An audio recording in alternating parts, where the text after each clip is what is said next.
Evening, everyone. I think we're going to get started since we have some announcements. First off, Buck, if you want to come up and say a few words.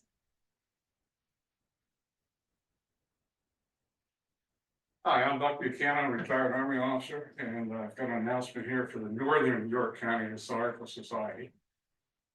On 16 January, I'll be making a presentation to that group. It's entitled The Helicopter War in Vietnam. I was fortunate enough to spend 28 years as a helicopter pilot for the Army. And that presentation will be basically the helicopters we used, how we used them, and what life was like for the air crews on a day-to-day basis. So if anybody's interested, 16 January, the bad news, of course, is they meet up in Dillsburg, not New York. They were such a facility like this. But if there's anybody's interested in that, see me afterwards and I'll give you the details. Thank you.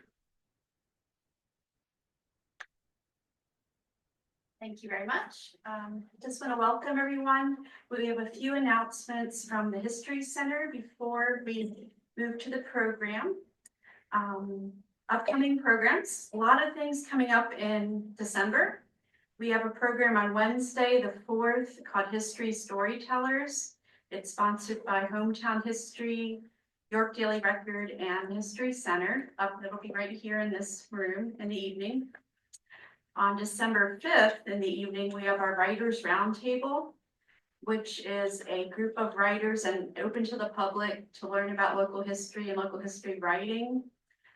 The program is going to be reading from a play by Dr. Peter Levy about the Daisy Myers family and their experience in Levittown in the 1950s.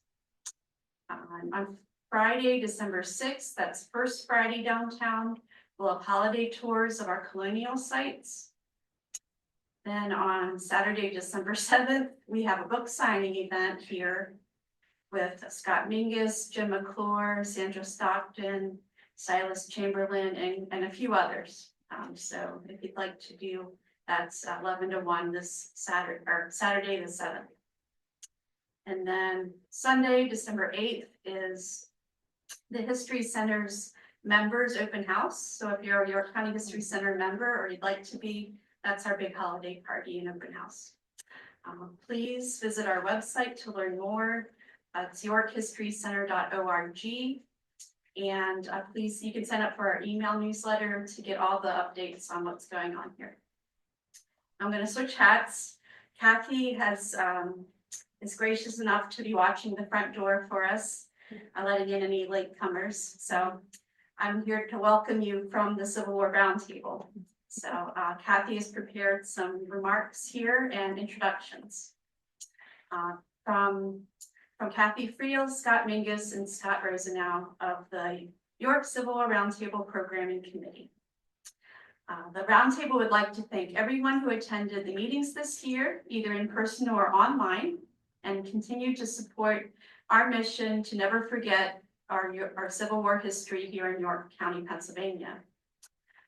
They would also like to thank the York County History Center for being a partner for 17 years and for providing this wonderful new museum to me. We are truly appreciative of everyone's support and look forward to providing you with another year of excellent Civil War programs in 2025. We wish everyone a happy Thanksgiving and happy holiday season. We also would like to remind everyone that the Roundtable does not meet in December. We will resume monthly meetings on January 15th. The January and February meetings will not be in person. They will be on Zoom. And in March, we will resume in-person meetings with the Zoom option. Tonight, we are giving away, if anyone's interested, some Civil War magazines from the collection of the late Civil War Roundtable member Ray Kynard, who was also a dedicated Abraham Lincoln student. We know he'd be happy to share his collection with you. They're on the table at the back of the room, so please check them out. And please enjoy some peppermint patties that Kathy brought in for you. Next, the January speaker on January 15th is Ronald D. Kirkwood. His program's called Tell Mother Not to Worry, Soldier Stories from Gettysburg's George Spangler Farm. Just a little bit about that program. George Spangler owned the most important farm on the Battle of Gettysburg, with its location, roads, size, and Powers Hill. Additionally, the farm was of critical importance medically, with 2 major hospitals on the property, caring for a total of almost 3,000 men. In this presentation and his newly released second book on the Spangler farm, called Tell Mother Not to Worry, Ron reveals more previously untold events and focuses not just on soldiers and surgeons at Spangler, but also how a wound or death there impacted families back home for the rest of their lives. Ron Kirkwood and his wife Barbara lived in York County for 39 years before moving to Pittsburgh to be closer to their family. Kirkwood has spent the last 8 years researching the Spangler farm and has written 2 books on it. Too Much for Human Endurance, The Spangler Farm Hospitals and Battle of Gettysburg, published in 2019, and Tell Mother Not to Worry in 2024. He's retired from a 40-year career in newspapers and magazines. So now, without further ado, I'm going to introduce tonight's speaker, which is York Civil War Roundtable member Scott E. Rosenau. His program tonight is entitled And the War Came, Lincoln, the Road to Secession, and the Beginning of the Civil War. Scott Rosenau has been studying the political life and ideas of Abraham Lincoln for over 30 years. He has a bachelor's degree in history from Indiana University and a master's degree in American history from Penn State University. While at Penn State, he worked with Gary Gallagher, Mark Mealy, and Carol Reardon. So let's please give a warm welcome to Scott Rosenau. Thank you.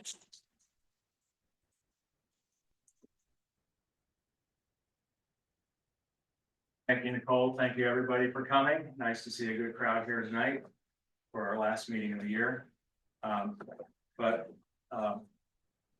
In Lincoln's second inaugural address, he, looking back toward the beginning of the war, he said, "On the occasion corresponding to this 4 years ago, all thoughts were anxiously directed to an impending civil war. All dreaded it, all sought to avert it.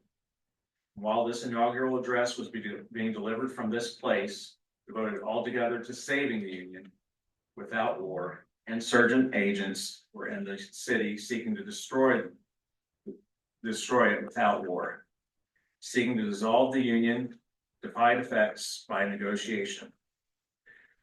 Both parties deprecated war, but one of them would make war rather than let the nation survive, and the other would accept war rather than let it perish." And the war came. So how did we get to this point where it became impossible to compromise and the war came? So we're going to start first early in the history of the United States with the early republic and look at the founding fathers and their ideas towards slavery and freedom. Abraham Lincoln had great reverence for the Declaration of Independence, and especially where it declared that all men are created equal. And he took that literally to mean all men. But from the beginning of the nation, slavery had been a divisive and unresolved issue. In the Constitution, there was no reference to slavery. It was avoided. They avoided talking about it, and they hoped to see the end of it soon after the Constitution went into effect. But the gradual end of slavery had already started in the North.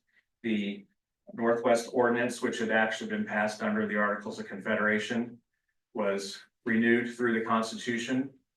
But in the South, with the expansion of the cotton trade, the invention of the cotton gin, slavery became a more economic benefit to the South, and it started to spread.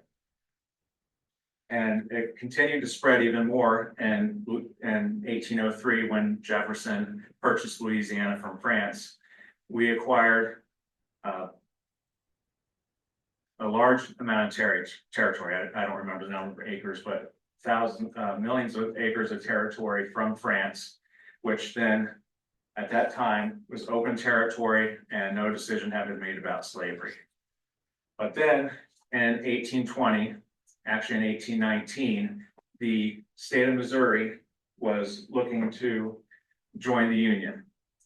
Now, at that point, there were 11 slave states and 11 free states. And that was important because in the Senate, each state had the same number of votes. And the House was based on population, but in the Senate, each state had the same number of votes. So the fact that there was the same number of slave states and free states, that made the Senate sort of a deciding point where they could protect slavery for the South. That was important to them. So if they admitted Missouri as a slave state, that would upset the balance in the Senate. So there was a sectional division between the two sides on what to do with slavery expanding into Missouri. So here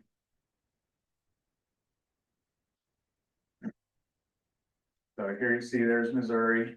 And what they did as part of the compromise, Maine up here had initially been part of the state of Massachusetts. So they decided they were going to split Maine off from Massachusetts. They admit a total of 2 states and 1 free state and 1 slave state. And then the important part for future purposes was this line that they drew at the bottom of the Missouri border at 36 degrees 30 minutes, that they determined that the rest of the Louisiana Territory, anything south of that line would be open to slavery. Anything above that line would be closed to slavery, would be free territory. Now, at around the same time, a little bit after the Missouri Compromise, the abolitionist movement was starting to grow in the United States and the North. And it really picked up. It was originally just a local movement within some local communities and states. But in 1831, it started to hit the national scene when this man, William Lloyd Garrison, started to publish a newspaper called The Liberator. He started publishing that on January 1st of 1831, and it spread the anti-slavery ideas across the country. Now, this wasn't the only anti-slavery newspaper that was being printed. It was just the first. Now, in Illinois, just near the southern tip of Illinois, near St. Louis, a town called Alton, in November of 1837, a man named Elijah Lovejoy had been printing an anti-slavery newspaper, and some people from Missouri crossed over into the state of Illinois, threw his printing press into the river and killed him. So that raised the tensions even more between the North and the South. But the division within the slave and abolitionist movement wasn't just a moral opposition to slavery. There was also the political opposition to slavery because of the continued growth of slavery, the continued movement of slavery across the country would be the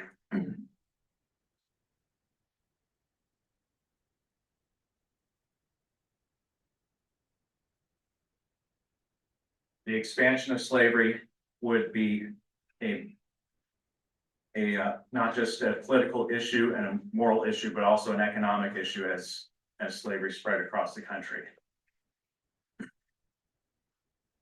Now, in the midst of all this, Lincoln was not on the national scene. His political career had mainly been local and in the Illinois state legislature. Now, Lincoln, while he was in the legislature, was in the legislature around the time that the Elijah Lovejoy murder had taken place. And Lincoln had always said that he was naturally anti-slavery. When he was a young man, he took some flatboats of merchandise down to New Orleans. And while he was there, he had witnessed slave trading and the port of New Orleans, which made a great impact on him in terms of his anti-slavery beliefs. Now, on January 27th of 1838, Lincoln had his first major speech at the Young Men's Lyceum, and he had spoken against the mob violence that had happened with Elijah Lovejoy's murder, but also spoke about how the mob violence was detrimental to the United States. You can even see and hear that he talked about one of the things people did was throwing printing presses into the rivers. And in his speech, he also made the comment, and this was very prophetic, that the United States would not be destroyed from someone crossing the ocean like Napoleon's crossing the ocean. They wouldn't be able to, as he said, cross over the Blue Ridge Mountains or take a drink from the Ohio River. He said, if destruction be our lot, we ourselves must be its author and finisher. Wow. As a nation of free men, we must live for all time or die by suicide. That was in his Lyceum address, one of his earliest speeches, but that was almost 25 years before the first shots fired at Fort Sumter. And that's, in my opinion, very prophetic comment by Lincoln. He also, during this time, he and one other member of the Illinois State Legislature put forward a resolution, and they said that the institution of slavery was founded on both injustice and bad policy. But he talked about, on the other side, that abolitionism, the pressure by the abolitionist movement against slavery, was not the best policy. He said that would rather, it would rather increase rather than abate its evils by putting slavery on the defensive.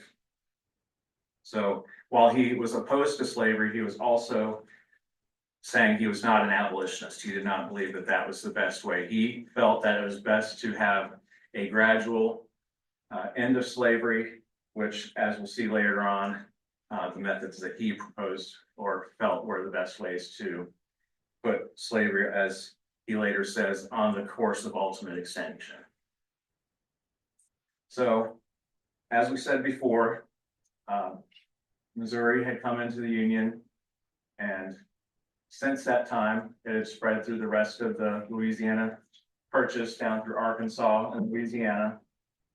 But then Texas, which had gained its independence from Mexico, they appealed for annexation into the Union.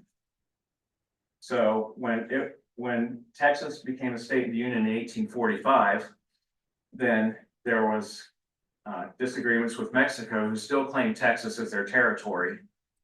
But also, once Texas was part of the United States, this border was in dispute.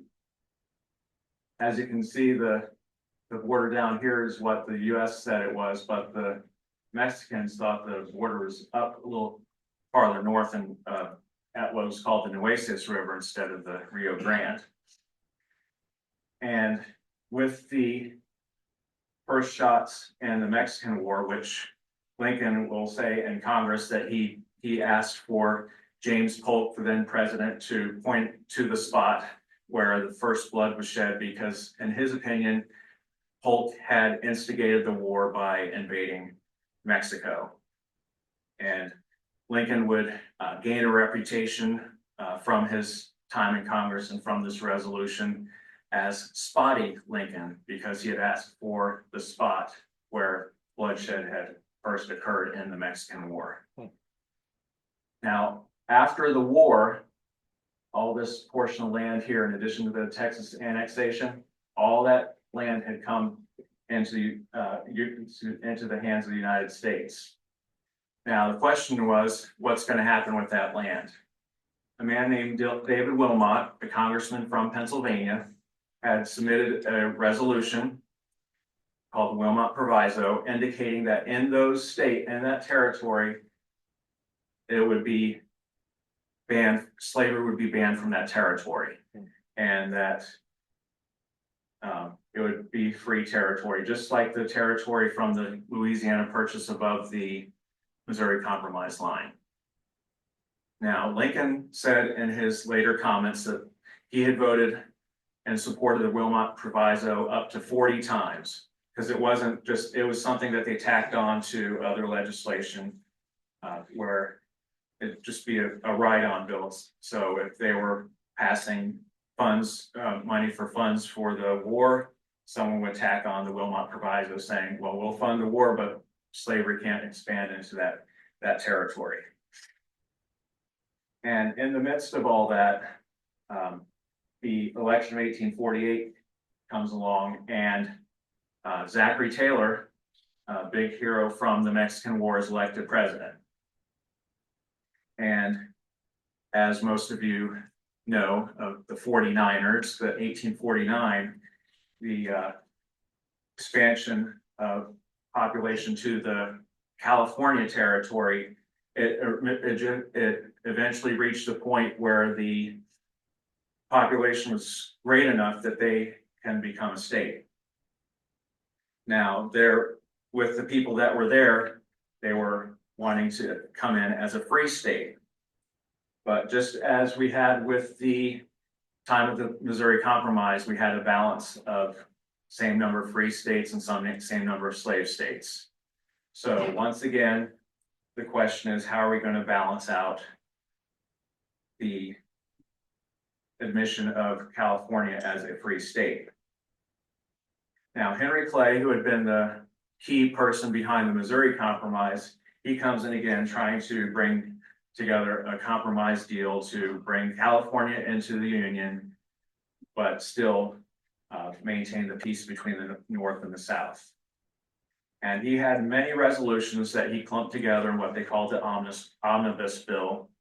It included admitting California as a free state, having what they ended up calling popular sovereignty in the remaining part of the Mexican cession, which would mean the people in the territory at the time of admission to the Union as a state would decide for themselves whether or not to have slavery. And then they would have the Fugitive Slave Act, which was a big dispute.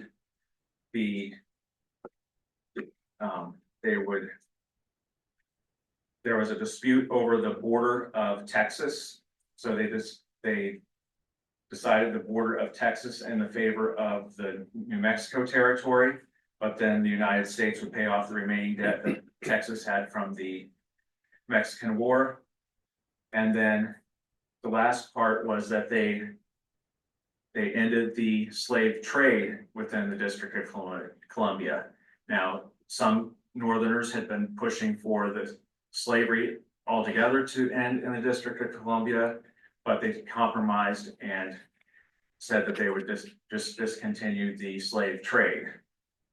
Now, all these things clumped together, they could not get the bill to pass. Clay had come up with all the propositions, but he couldn't get them to pass. Now, he was getting older. He was almost 72 years of age, and he got to the point that he was too ill to continue pushing the compromise. So he left the Senate, and Stephen Douglas from Illinois came in, and he separated the bills, the omnibus bill, into several parts. And by combining the different factions, he got enough people to pass the California resolution, and enough people to pass the Fugitive Slave Act, the slave trade in District of Columbia. He passed them bill by bill by separating them in a way that he could get a majority by putting together the different factions from each side. Now, 4 years later, Stephen Douglas comes into the picture again, because in the Kansas territory here, they were looking to become a state. And once again, the slavery question comes into issue here. Now, if you remember, the Missouri Compromise drew a line right here where this was supposed to be free territory. And part of Douglas's bill in the Kansas-Nebraska bill was that he repealed the Missouri Compromise, and that popular sovereignty, which we just talked about in the Compromise of 1850, would be how the question of slavery or freedom would be determined within those territories. Now, by having this decision to repeal the Missouri Compromise, this created a big rupture in the political parties. And it was a sectional rupture because the Whig Party and the Democratic Party were national parties. They had northern and southern wings. And the northern members of each party, a lot of them went into the Republican Party, which was an anti-slavery party. Now, there were still Northerners who stayed in the Democratic Party that weren't strong anti-slavery congressmen or even then there were those who, like I said, they stayed in the Democratic Party, but they favored the Southern policies. They supported the Southern desire to keep slavery in place. And then a third party came about, the American Party. And like we have seen in other times in our history, the American Party tries to focus on a different issue. They want to avoid the slavery issue altogether, so they're going to focus on another issue that affects the northern states specifically, but some with the southern, but specifically it affects the northern states, and that is nativism, which they are trying to prevent the immigration of especially people from Ireland and a lot of those from Germany who are of Catholic descent. They're a very Protestant movement that they are trying to prevent the immigration of Catholics, particularly from Ireland, which after the potato famine a couple of years earlier, and then after the 1848 revolutions in Europe, there was a large influx of immigration from the continent of Europe, and the Know Nothing Party was trying to stem that tide. Now, after the Kansas-Nebraska Act is issued, what does Lincoln do? How does he react to this? As I said, Lincoln was in Congress at the time of the Mexican War, but he had only served one term from 1847 to 1849. After he left Congress, he actually tried to get his party's nomination again to run for the Congress, but at the time his district in Illinois was the only Whig district in the state. So his party practiced a rotation system where each candidate would have a chance to be in Congress, and then it would be someone else's turn and someone else's turn, just a rotation system. And it was someone else's turn, so he got pushed to the side. He only had that one term in Congress. So after he left Congress in 1849, he just stayed in Illinois, focused on his political career. And he said in 1854, just after the Missouri Compromise, he said that he had been losing interest in politics. He had gotten to the point that his focus was on his law career, and he had lost the interest in politics until, in his words, the repeal of the Missouri Compromise aroused me again. And that repeal of the Missouri Compromise came with the Kansas-Nebraska Act in 1854. And his first attempt to get back into political office was in 1855 when he ran for the Senate. Now, in those days, in the 1850s, and it wasn't until the 17th Amendment until I believe it was 1913, the senators were elected by the state legislatures. They were not direct elections like they are now. Senators were elected by the state legislatures. So when he ran for the first time, the Whig Party was still in existence, but it was falling apart. And he started out with almost enough votes to win, but he was 5 votes short of having a majority. And there were 5 holdout anti-Nebraska Democrats who refused to vote for him because he was a Whig. So they had multiple ballots because no one had a majority, and his totals kept going down. And the vote of the anti-Nebraska Democratic candidate, Lyman Trumbull, they were going up, but then the Democratic Party was getting ready to make a move and throw another candidate into the ring. And then Lincoln said, it's best for an anti-slavery candidate to be elected than necessarily me to be elected. So he threw his support behind Lyman Trumbull, and he was elected senator in 1855. And then after that race, really starting in 1856, the Republican Party throughout the nation and in Illinois really started to come together in 1856. So after all this with Kansas, they're fighting for Kansas to be admitted to the Union. There's fights between the North and the South for control of Kansas. People were coming from New England and North coming across to settle in Kansas. And there were also people from the South coming along. But then when it came time to vote for the Constitution for Missouri and for Kansas, people from Missouri that they called border ruffians were coming across to create havoc and also vote in the elections when they weren't actually residing in Kansas. They were just coming over from Missouri to sway the vote. Also during this time, the pro-slavery settlers had attacked a free settlement of Lawrence, Kansas.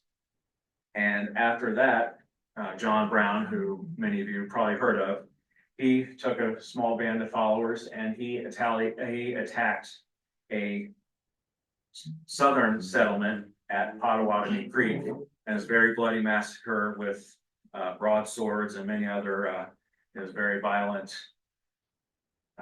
attack, and it just started what they call Bleeding Kansas, just this constant back and forth fighting between the North and the South over the control of Kansas. Now, after the election of 1856, Pennsylvania's own James Buchanan was elected president.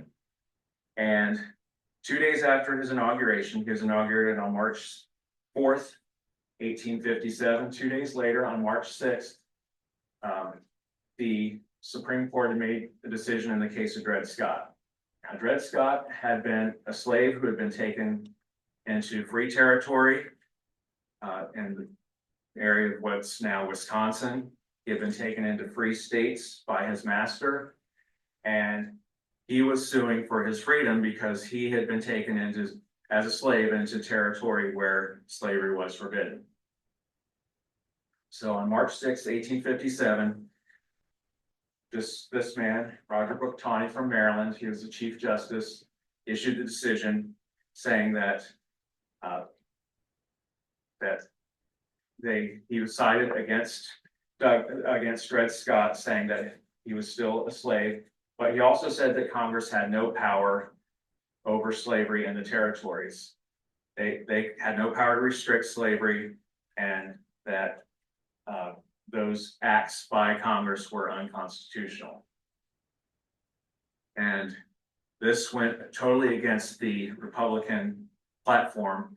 From the beginning, they had been against the expansion of slavery. Now, there were some radical members of the Republican Party who wanted to end slavery right away, but the main purpose of the Republican Party was to prevent the spread of slavery, keeping the territory open for free migrants, free farmers, and for expansion and opportunity for free labor.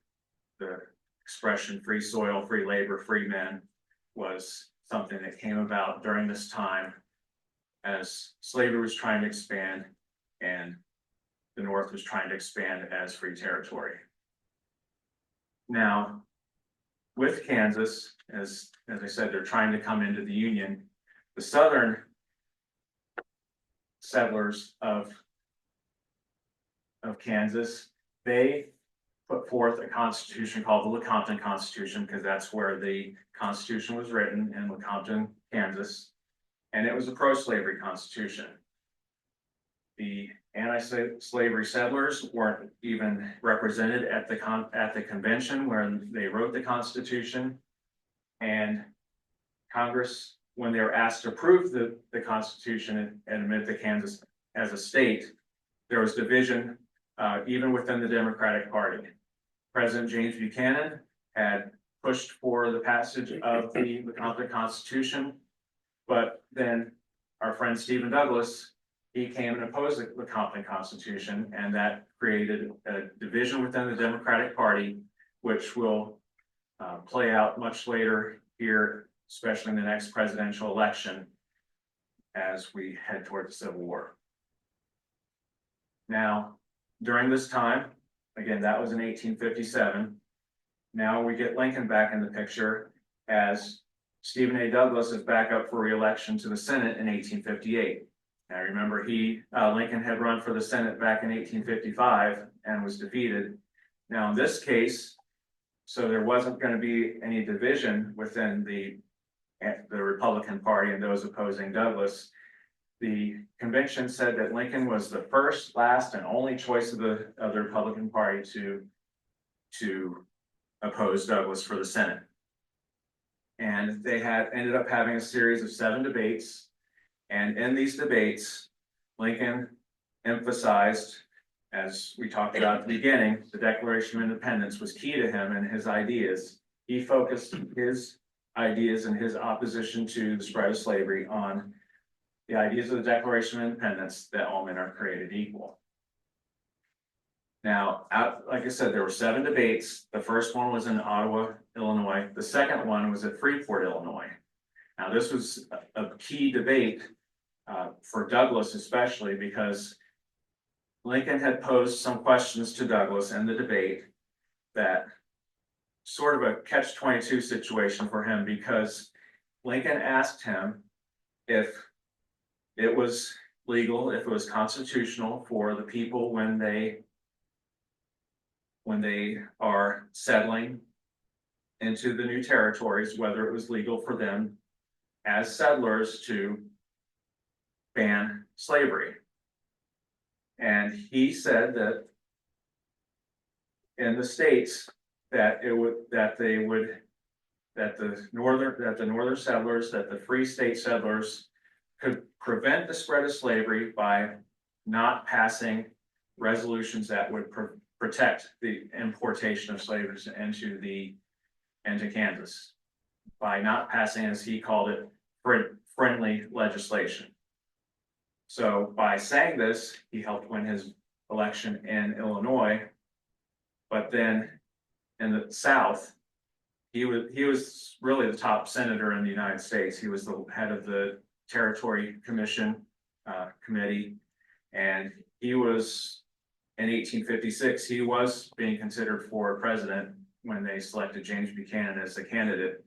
So he was really the top senator in the country, and all eyes were on him. So Douglas drew all the attention. In the days, they would have called it the Douglas-Lincoln debates. We call them the Lincoln-Douglas debates in hindsight because of Lincoln's importance in our history. But at that time, the press was highly focused on these debates because Douglas played a key role in all the policies going on in the United States at the time. So the fact that Lincoln asked these questions of him put him in a situation where he had to decide, is he going to speak and say that he's supporting the policies that are going to help him win this election by saying that the free states could block slave importation by not passing this legislation, or in the long run hurt his presidential chances. And it's really either he could be hurting his presidential chances by losing the election. Because by being defeated in this election, losing his position, he could be then not considered a top candidate for presidency in 1860. So he's in that situation where he can boost himself by winning this election, but then in the end, he ends up hurting himself in the South by speaking in a way that is not friendly to their benefit. And also throughout the election, Douglas tries to paint Lincoln as an abolitionist. He tries to paint Lincoln and his party as a pro-black party, calling them Black Republicans, talking about how he thinks that they should have intermarriage and things that were very not very popular in the day, because it was a very racist society at the time, and the idea that people would even want that one thing that people used with slavery, one of the reasons was because of race, but they also they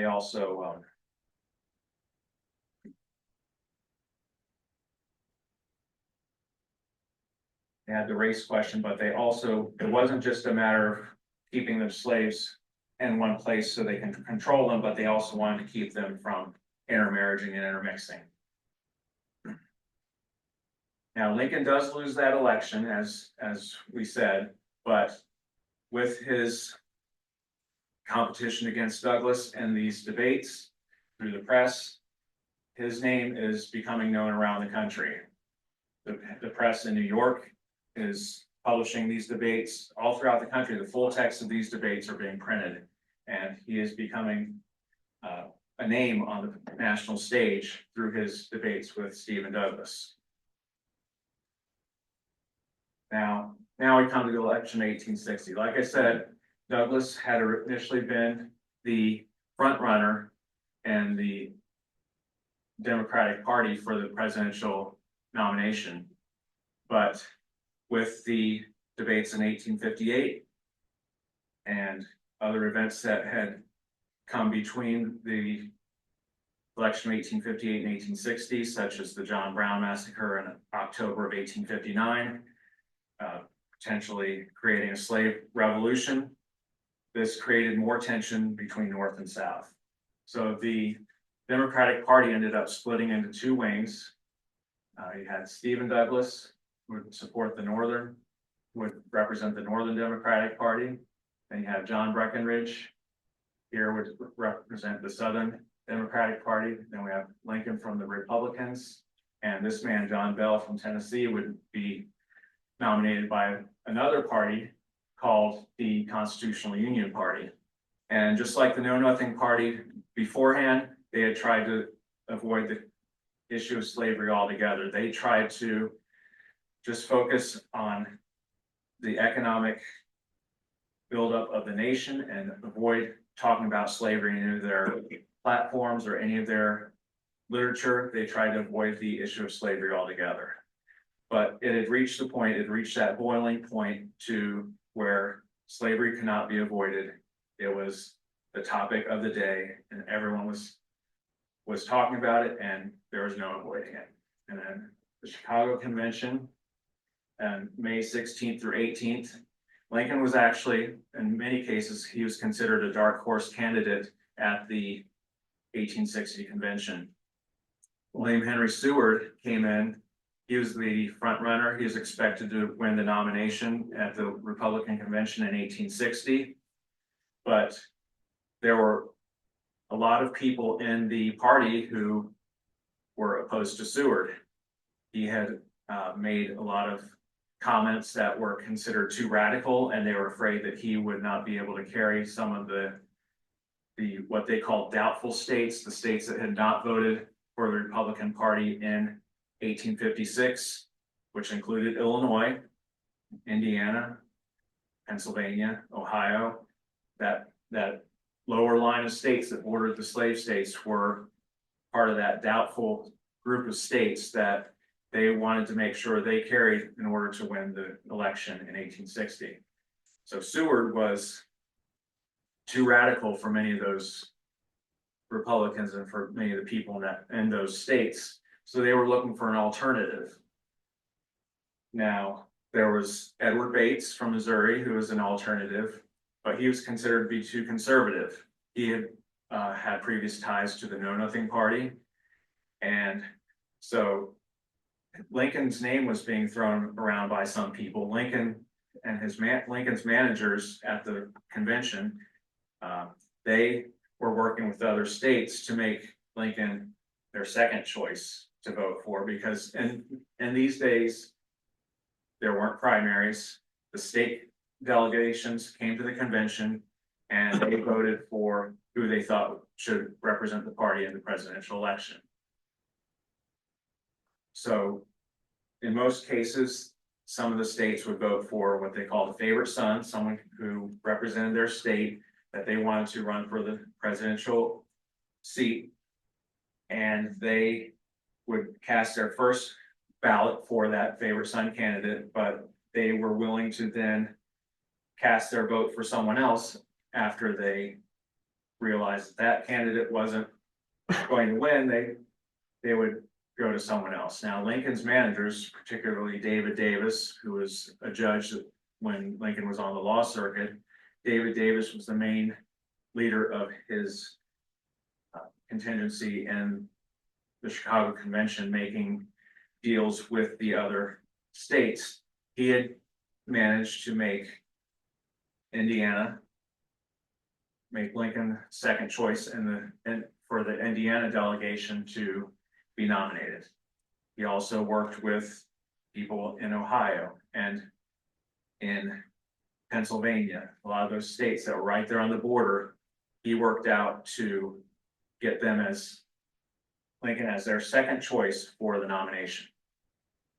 Now, something interesting I learned here, one of the recent books I read, is they had actually, the way they had the convention hall set up was that they had a big section in the center where all the reporters were set up. And then on one side, and the manager, Lincoln's managers as representatives of Illinois who were hosting the convention, they determined where the different states would be sitting. So they had the press, basically the press box in the middle, and then they put Seward's delegation, New York delegation here, and other delegations that were friendly to Seward over here. But Lincoln's delegation was here, along with all the doubtful delegations, the ones that could be swayed to change their vote. So if Seward wanted to help it to get anyone to switch their vote, he didn't have access to them because the press corps was in between. Lincoln's agents were right there working deals with the other states to get Lincoln the nomination. And they went to cast the votes for the nomination and they realized they didn't have the tally sheets. So they adjourned for the day. Next day, when they came to meet again, they had the tally sheets. Seward's delegation, they were celebrating out in the streets. They were having a parade, getting ready for the convention.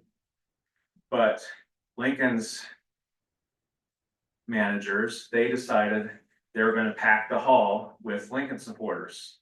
But these people didn't have a ticket to get into the hall. Lincoln's managers, however, they created fake tickets that they started to pass out to the people in the streets that would support Lincoln. So when the names were put into nomination, they called out Seward's name. There were people over on that side that were excited about Seward being nominated, and they cheered. They went down the list, and when Lincoln's name was announced, a loud roar in the crowd because all these people that had been packed into the house that supported Lincoln showed the other states that there was wide support for Lincoln outside of Illinois, based on the fact that all these people were in the house. Now, in the case of the Democratic Party, they first met in Charleston, and they tried to nominate a candidate for president. But they had a rule in place at the time that the candidate had to have a 2/3 majority to win the nomination. Now, with the divisions between the North and South, with Douglas's comments and statements in the debates and the dividing issues between North and South, they couldn't come to an agreement on a candidate. Douglas won a majority on some of the ballots, but again, didn't have the 2/3 necessary to win the nomination. They had over 35 ballots cast and they could not come up with a nomination, so they adjourned the convention. And then they came back together in Baltimore in June. And again, they couldn't come up with a nomination, so they split into the Northern and Democratic branches with Stephen Douglas, as I showed earlier, the picture of Stephen Douglas, and John C. Breckinridge, who at the time was the vice president under James Buchanan. He represented the southern wing of the Democratic Party. So then comes the election of 1860. Now you'll see here, all these states, those northern free states, and over here on the coast, those all voted for Lincoln. And then these few states in the middle, John Bell, all these green states below, that was John C. Breckinridge. Now, in terms of the popular vote, you can see this little pie chart here. Lincoln had he didn't have a majority, and he had a small amount here from had a small number here, but no one had a majority. But as we know today, the president isn't voted upon by the popular vote, but by the Electoral College. And as you can see, it was a very sectional vote. The lower end of the nation, the South, all the way across North Carolina, the lower South, all voted for Breckinridge. And the whole North, as you can see, voted for Lincoln, except New Jersey was split between Lincoln and Stephen Douglas. So Stephen Douglas didn't make a very good showing in the election. Now, with Lincoln, he wasn't even able to get very many votes in the South, because at the time, the political parties printed their own ballots. And many of them were color coded, where someone would give you a Democratic ballot. It might be on yellow paper, and you might get a Republican ballot on brown paper. So people would see, based on the ballot that you picked up from the person, they see it's brown paper. Okay, that person's voting for this party based on the color paper their ballot is. They're turning into and it's a clear glass jar that they put their ballot in. So it's Wow. You're in front of everybody. You got your piece of paper. You're putting it in this clear jar. People know who you're voting for. Not very secret ballot. But Lincoln's Republican ballots weren't available in very many of the southern states. Virginia and Maryland and Kentucky were primarily the only states that even had any Republican ballots distributed that they could vote for Lincoln. And as I said, you can see that nobody really carried a majority here of the popular vote, but Lincoln won a clear majority in the Electoral College and won the presidency. So after he's elected, between the time he's elected and the time he is inaugurated, states start to secede from the Union. First one is South Carolina on December 20th. And John J. Crittenden, a congressman from Kentucky, who had been a strong follower of Henry Clay, who had helped create the other compromises, Compromise of 1820, Missouri Compromise, and the Compromise of 1850. He had put the pieces together, but Douglas had passed them. Crittenden had been a close follower of Henry Clay, and actually when Henry Clay left the Senate, he took his seat. He wanted to reestablish that Missouri Compromise line that had been abolished through the Kansas-Nebraska Act in 1854. He wanted to institute stronger protection of slavery in the territories. He wanted greater enforcement of the fugitive slave law, which had been very troublesome in the North because there were a lot of people who were refusing to help in the capture and return of fugitive slaves. As we know, the Underground Railroad was going through where people were helping them go up through the North up to Canada. And there was a lot of resistance from Northerners who were trying to deputize to help capture the fugitive slaves. There was a lot of resistance, and they were going to, as part of this compromise, they were going to push greater enforcement of that fugitive slave law. Now, they were going to have a 13th Amendment. Now, it's not the 13th Amendment that we know today. This 13th Amendment was going to prevent the United States from the federal government from interfering with the institution of slavery in the states. Now, the Republican Party didn't have an issue with that because they weren't opposed to slavery where it was. They just wanted to keep slavery from expanding beyond that. So in their sense, they were fine with that amendment. Now, one other element to that amendment was they said that it couldn't be repealed, that it was a permanent amendment that could not be repealed, as we had later on with the 18th Amendment that was repealed by the 21st Amendment. According to this 13th Amendment, that could never be repealed. But Lincoln, his reaction to this, after the election in November 6th of 1860, he had remained silent for the next 3 months. People had asked for his opinions, and he said, my thoughts, look at my speeches, look at what I had said back in the 1858 election, previously in 1854. I have six years of my speeches and writings to look at. What my opinion is based on that. Now, in December of 1860, in a letter that he wrote, they were asking about, especially with the establishment of the Missouri Compromise. Lincoln had said that on slavery extension, he says there's no possible compromise. He said that whether it be a Missouri line or popular sovereignty, it's all the same. That there should be no more compromise. He says, on that point of the prevention of the expansion of slavery, on that point, he says, hold firm as with a chain of steel. They've reached the point, they've won the election, they're not going to give in to the South. They've fairly won the election with the constitutional methods. They shouldn't have to throw out the election and give the South what they wanted because of pressure from them to allow slavery to expand in the territories. So, as I said, South Carolina is the first state to secede on December 20th.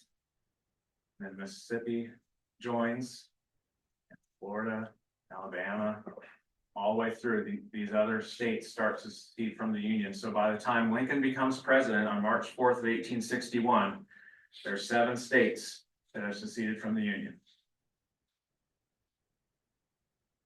And all of the articles of secession mention slavery as the reason for seceding from the Union. So for those who say that slavery was not the cause of the Civil War, it's right there in all the articles of secession from the southern states. When they said why they're seceding from the Union, slavery is all over the text.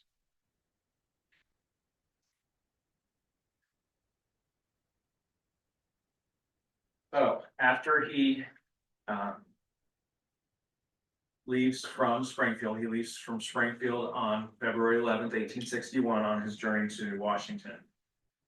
Throughout his journey to Washington, he's calling for peace between the two sides of the nation. He doesn't want violence to break out. He wants to bring the seceded states back into the Union. in his opinion, it's a bunch of radical pro-slavery leaders who are, as he calls them, fire eaters that are driving the states out of the Union. In his opinion, the true majority of the South is pro-Union. And he's trying to appeal to them to come back into the Union. In Cincinnati on February 12th, he says, "We mean to leave you alone and abide by compromise." Poughkeepsie, New York, February 19th. "We're going to preserve the institutions that have made us free." Trenton on February 22nd. He said that there's something more than common that the founders were fighting for, and he looked to talking about the great promise of our nation's future. Philadelphia, on that same day, on February 22nd, he made a speech there in Independence Hall. And he said that, "I have often inquired what great principle kept the nation together so long." He said it's something in the Declaration that gave liberty, not alone to the people of the country, but hope to the world.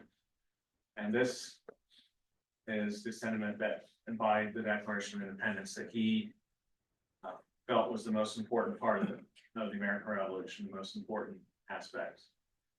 And then, again, he's trying to bring peace to the nation when he has his first inaugural address on March 4th, 1861.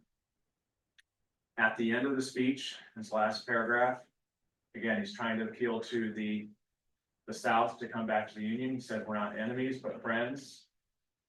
He speaks their bonds of affection, about saying the force of the Union and the better angels of our nature coming together and bringing the Union back together. Now, when he gets to the White House, he comes in, and on his desk, there's a letter from Major Robert Anderson in Fort Sumter in Charleston Harbor, indicating that they are running low on supplies. Now, initially, they were here in Fort Moultrie, but they had moved out to Fort Sumter in the middle of the harbor. And they had done that after South Carolina seceded, and the Confederacy was insisting that this was now a Confederate port and that the Union troops should leave fort and go to leave the fort and for the Confederacy. But the question then arose for Lincoln, and he discussed this with his cabinet. Should he remove the troops? Should he reinforce by sending more troops? Or should he just resupply the troops? Now, he met with his cabinet multiple times, and also with then General-in-Chief Winfield Scott. And a majority of them, including General Scott and Secretary of State William Seward, they said that they should abandon the fort. They should fall back. They should actually move the troops from that fort to the only other fort that was still in Union hands, and that was Fort Pickens down in Florida. They said that they should let Fort Sumter go and then reinforce the Fort Pickens. So Lincoln decides in the end that he's not going to abandon the fort. He's not going to totally reinforce the fort. He's going to send supplies to the fort, food, and he's not going to send ammunition, just food and provisions for the fort. And he lets the South know what he's going to do. He sends them notification that he's going to be sending ships full of supplies for the troops that are in Fort Sumter and Charleston Harbor. Now, in response to Lincoln's decision to resupply, this man here, PGT Beauregard, at 4:30 a.m. on April 12th, he and his Confederate troops opened fire on Fort Sumter. And the siege lasted for 2 days.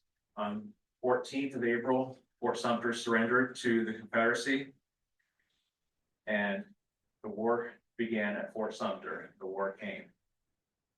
Now, what happened after Fort Sumter? Lincoln issued a call for 75,000 90-day volunteers. Notice only 90 days.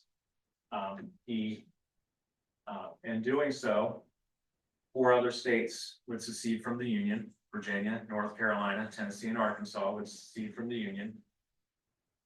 And on the 4th of July, the Congress was out of session at the time. Lincoln called for the Congress to reassemble on the symbolic day of the 4th of July.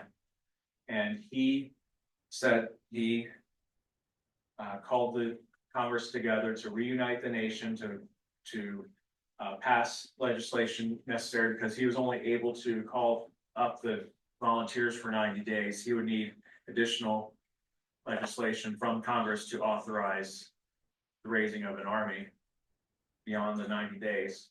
So he called Congress into session, and then 17 days later, Battle of Bull Run happens, and most people think this is going to be the battle that decides everything. People even come down in their carriages from Washington to watch the battle, sitting on the hills, watching the battle, having picnics out in the field, thinking they're going to watch the end of the Confederacy all there on one day. In the end, they end up having to run away from the area because they're scared because of the fighting, and the Union troops get pushed back, and as a result, they realize that this is going to be a longer war. It's not going to just be a 90-day event, and then the Civil War has begun. Thank you. Have any questions? Any questions from the crowd? Yes. So do you know any more about the ideal of how the ideal of popular sovereignty was supposed to work? Like you said, like there was like Missouri ruffians would come in. Border ruffians, yeah. So how did someone qualify to actually vote? I assume they were having like a popular election. Right, they had to basically have set up, once they had settled in the territory, when they had built a home and started to farm the territory, they were considered settlers of the nation. But these border ruffians were just temporary people that would cross over the border of Missouri into Kansas to sway the election. So they were kind of like illegal, but it's kind of hard. They were sort of crashing the election by running across the border and voting, or attacking people at the polls so they couldn't vote. So then what was that supposed to help them or lead them to statehood then? Voting for that? Yeah, that it was to make them a slave state versus a free state, because they were basically trying to get more slave support in the state. So as opposed, and thereby forcing the vote up that would make it a slave state instead of a free state. So they were just basically packed, like they were packing the ballot box. I think that answers your question. When a territory submitted itself to enter the Union, it would organize and develop its own state constitution. So the constitution, the state constitution would be proposed and written, and then that would be sent to the Union Sent to the to either Congress first. accept or decline. So popular sovereignty by Douglas was an attempt to allow the state to devise itself on how it wanted to be thought of. And like in his PowerPoint, there was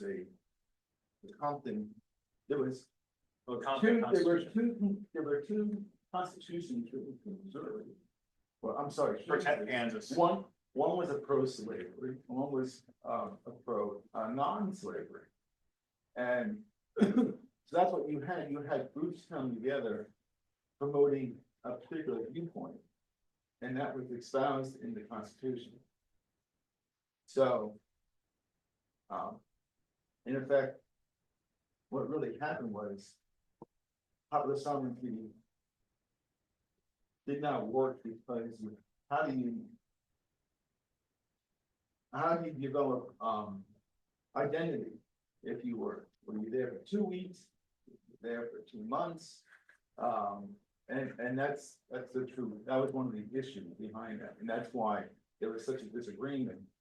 And that's why the Compton ultimately was not accepted. And the second for Kansas came in. And didn't Kansas come in as a free state? Yes, after the war started. Right.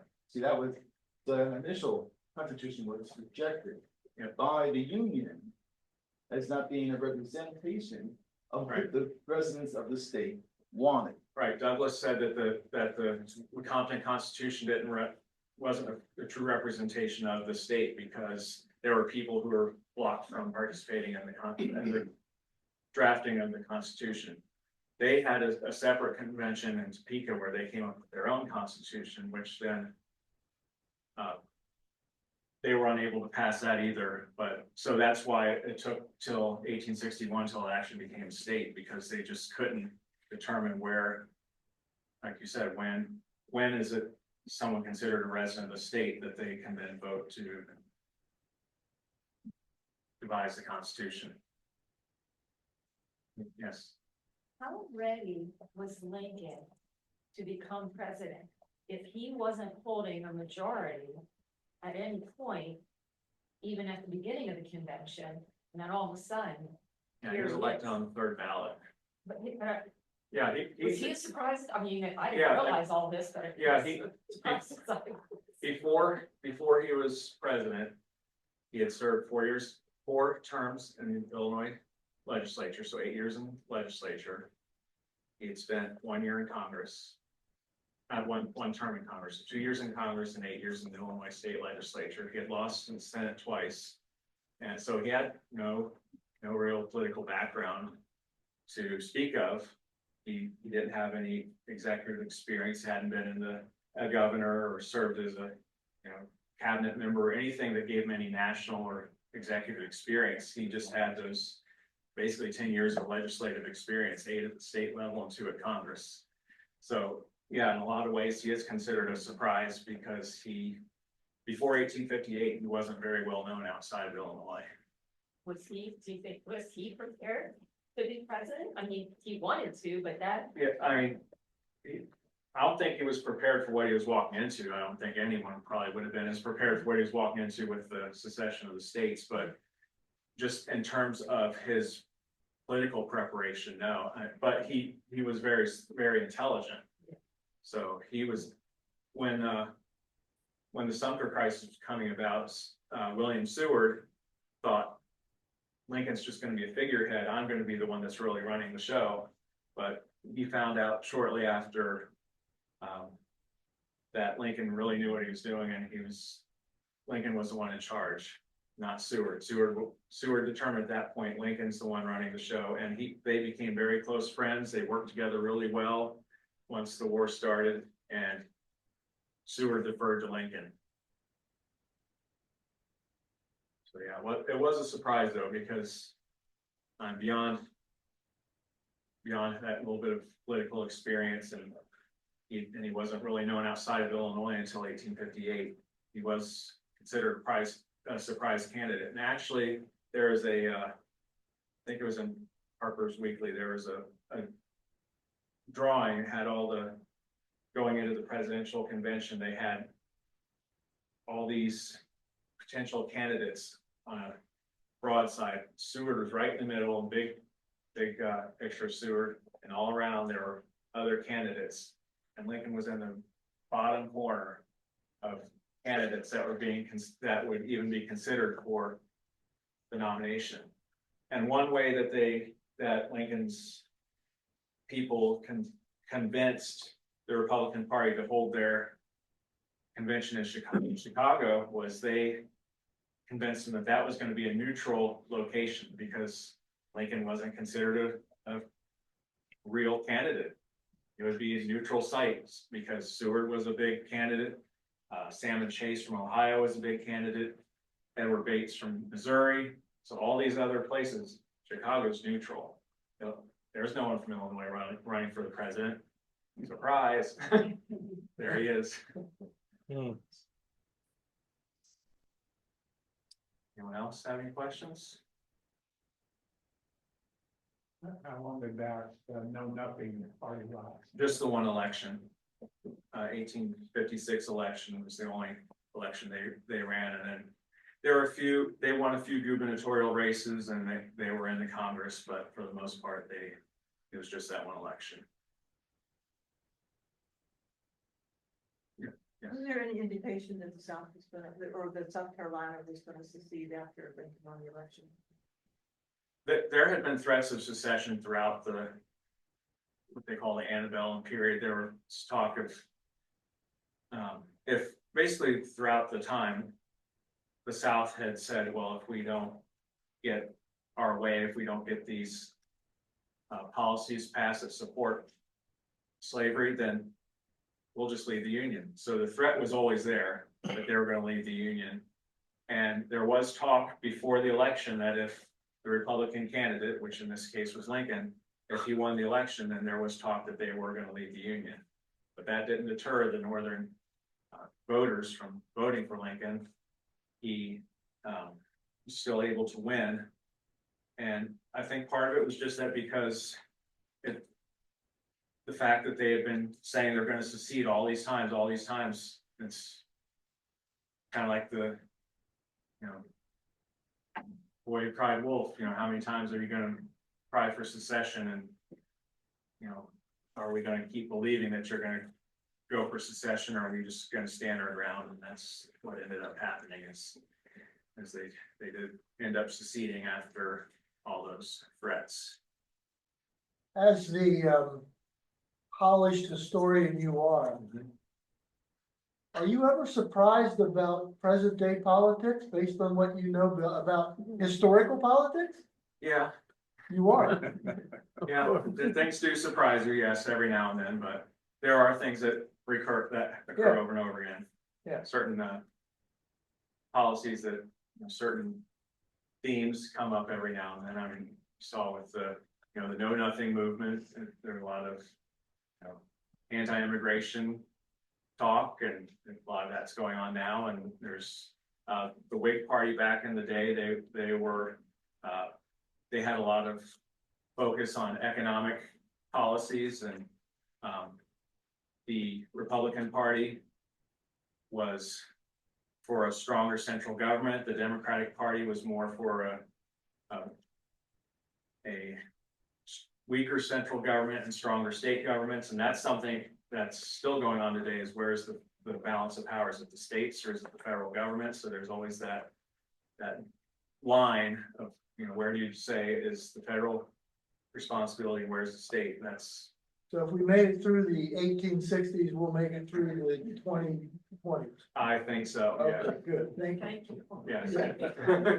Thank you very much. So, I get the sense that Lincoln was saying, all right, you guys shall go your way, we'll stay our way, everybody will be happy.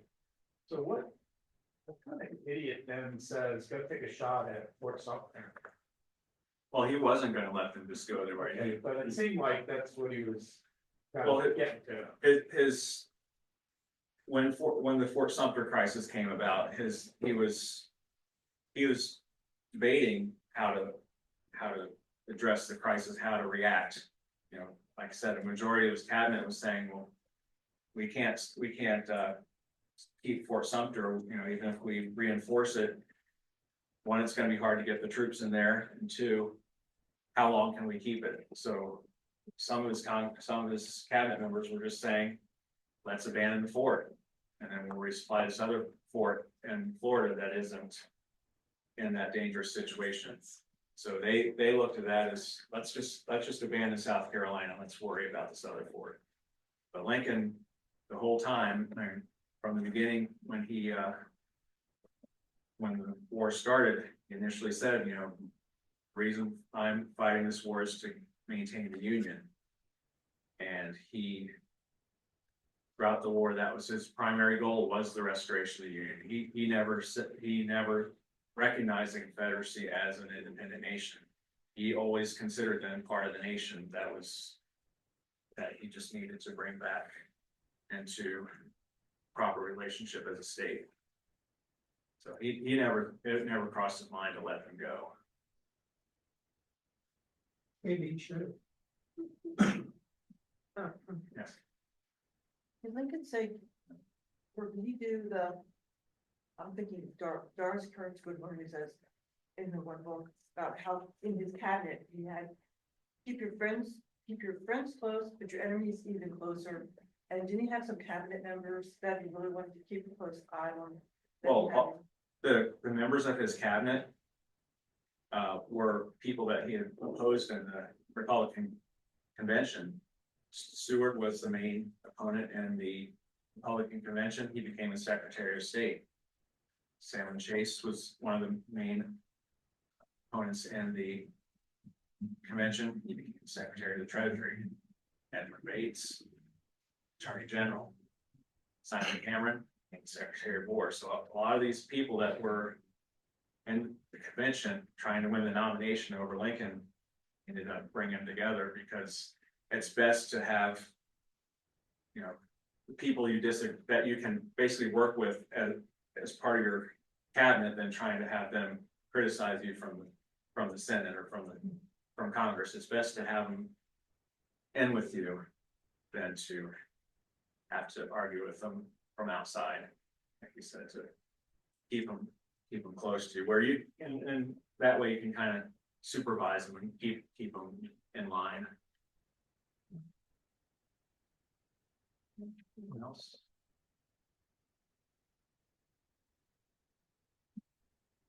Thank you, everybody.